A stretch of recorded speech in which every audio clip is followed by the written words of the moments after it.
Oke, assalamualaikum warahmatullahi wabarakatuh. Sebelumnya izin memperkenalkan diri, nama saya Sita Nabila dari kelas dari I3C.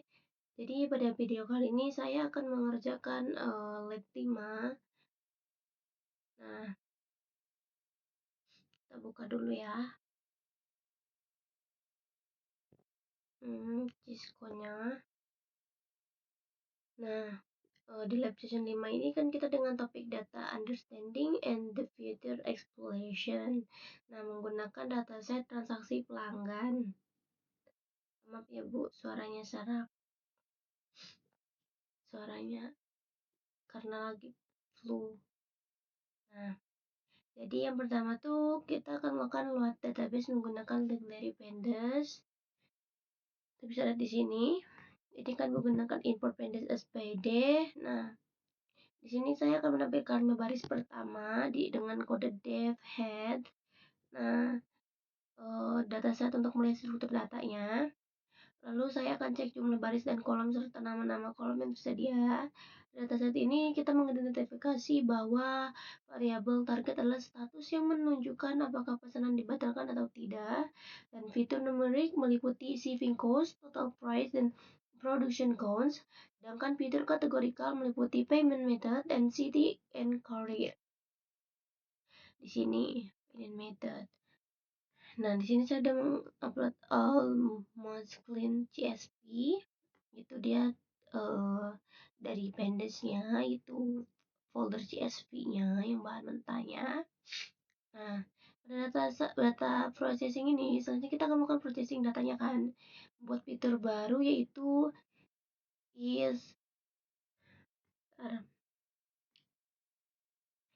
scan code, DF status pesanan, apply lambda x1 if x batal, else no.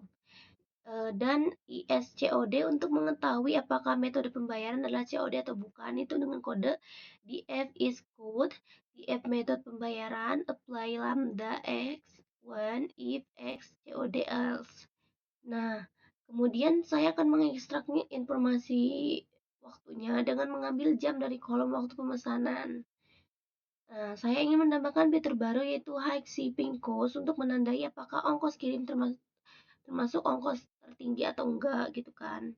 Nah, di sini menggunakan if hours, dev time kategori hours, if hours north, hours 12, terus elf hours 18, return afternoon. Jadi kan dia kalau 18 itu dia kayak waktunya jam 6 itu kan afternoon. Nah, dan else-nya naik, dev kategorikal, dev hours apply time kategori. Nah, di sini setelah itu data hasil processing saya simpan dengan nama df to CSV data processes 2478 CSV ini.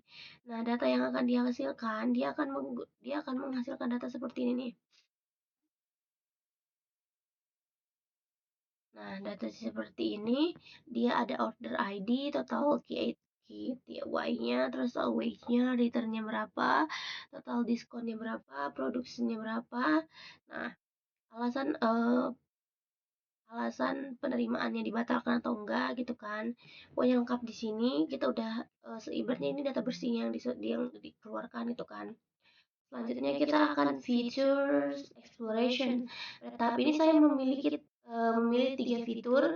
Itu juga mempengaruhi pembatalan pesanan, itu metode pembayaran COD, ongkos kirim, dan jumlah produk. Secara logis tuh ibaratnya gini nih. Ibaratnya COD ini cenderung memiliki tingkat pembatalan lebih tinggi nih.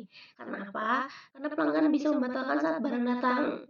Nah, sedangkan ongkos kirim yang lebih tinggi dapat membuat pelanggan membatalkan pesanan. Jadi mungkin ketika kita mau check out barang di Shopee, di Tokped atau dimanapun, itu kan kadang kita tuh ngeliat kan kalau ada diskon tuh kita ngeliat barang yang kita inginkan nunggu diskon dulu gitu kan. Kalau misalkan ongkirnya besar itu kita jadi mesan gitu kan, nunggu ada diskon atau flash sale. Nah, ongkos kirim yang tinggi dapat membuat pelanggan membatalkan pesanan tadi kan.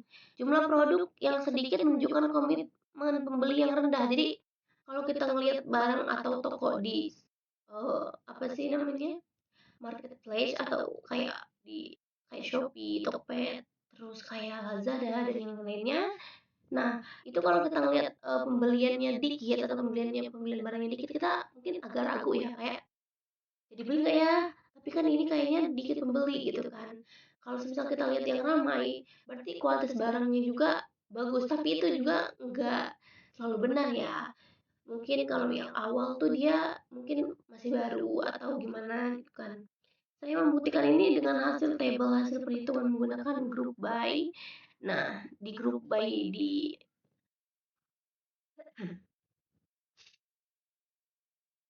nah, grup bisa lihat aja di grup buy-nya nih. Ini kan berdasarkan ongkir nih. Nah, di grup buy ini dia lihat nih cancel-nya ada satu. Itu tipe floatnya ada 6 float 64 ya kan. Ini satu dia 3040 yang total QCY-nya ada 30406636. Nah, analisis pola itu selanjutnya kita akan melakukan analisis pola. Pertama saya akan membandingkan persentase pembatalan antara COD dan non COD. Nah, hasil penunjukan ini bahwa COD memiliki tingkat pembatalan yang lebih tinggi kan. Nah, ongkir yang rendah nih dia ada 0,11, terus kalau ongkir tinggi itu dia nggak ada, float 64. Nah, pola umum yang COD nih sama yang bertentangan yang COD tapi tidak cancel ini ada sekitar 26 columns 26 columns. Nah, terus kedua akan menganalisis hubungan antara ongkos kirim dan pembatalan yang ditemukan bahwa semakin tinggi ongkir semakin tinggi kemungkinan pembatalan. Nah, kayak gini.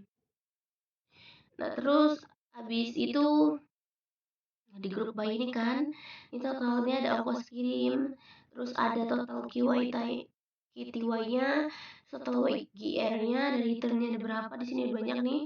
Ada yang dari dia pembatalannya di pagi, di siang, di pagi, terus di malam.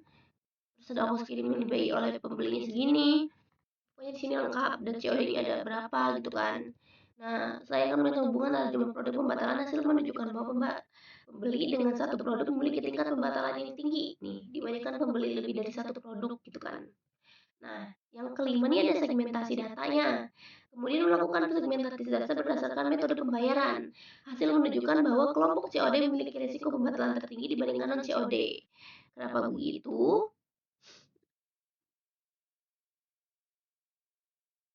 Kita lihat di sini. Kalau ongkos kirim dibiayai oleh pembeli itu kan segini kan kayak 0% itu kan kayak nol cancelnya, tapi ketika ada juga yang satu ini tapi dia nol gitu kan. Nah, di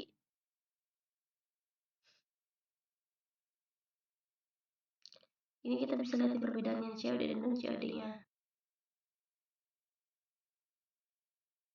Ini dia yang cancel ya, cancel juga. Nah, di sini ada perbedaannya. Jadi kan pada tahap ini kan kita mencari data yang sesuai dengan pola dan yang bertentangan kan. Nah, contoh data yang sesuai dengan pola adalah transaksi dengan COD ongkir tertinggi yang berujung pada pembatalan tadi. Jadi kan kalau misal ongkir semakin tinggi itu semakin tinggi juga pembatalannya semakin banyak gitu kan. Namun saya juga menemukan data bertentangan itu transaksi non COD-nya dengan ongkir rendah tetapi tetap dibatalkan. Ada nih.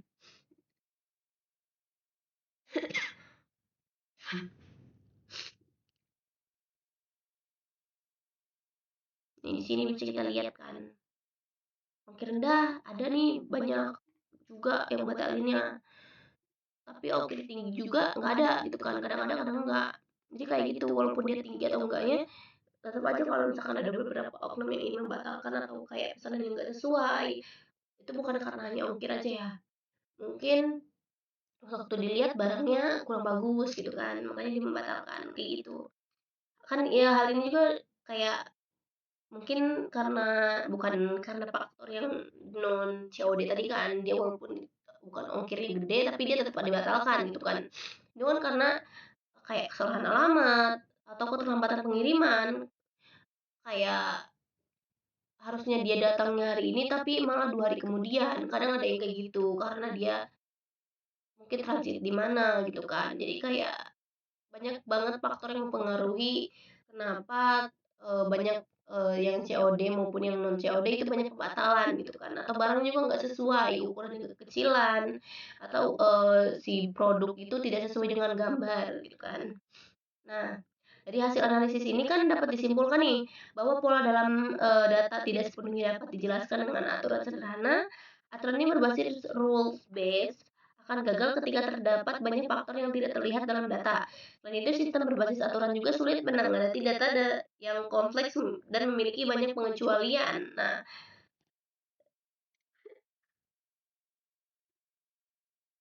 ini kan banyak ya, metode kayak jika variabel target dihilangkan, data masih bisa dikelompokkan berdasarkan pola tertentu seperti metode pembayaran, jumlah produk, data ongkos kirim. Nah, contohnya kita bisa mengelompokkan pelanggan menjadi pelanggan hemat dan pelanggan dengan pengeluaran tertinggi gitu kan.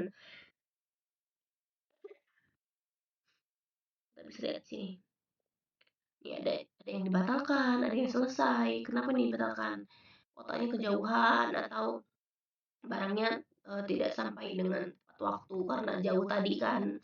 Harusnya kayak April selesai atau tanggal berapa selesai tapi tetap masih di jalan gitu kan. Kadang kan si produk itu butuh dipakai atau gimana gitu kan.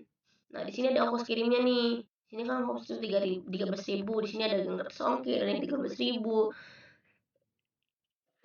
Karena dia ada paket-paketnya juga. Kayak opsi pengirimannya kayak yang reguler atau hemat kargo.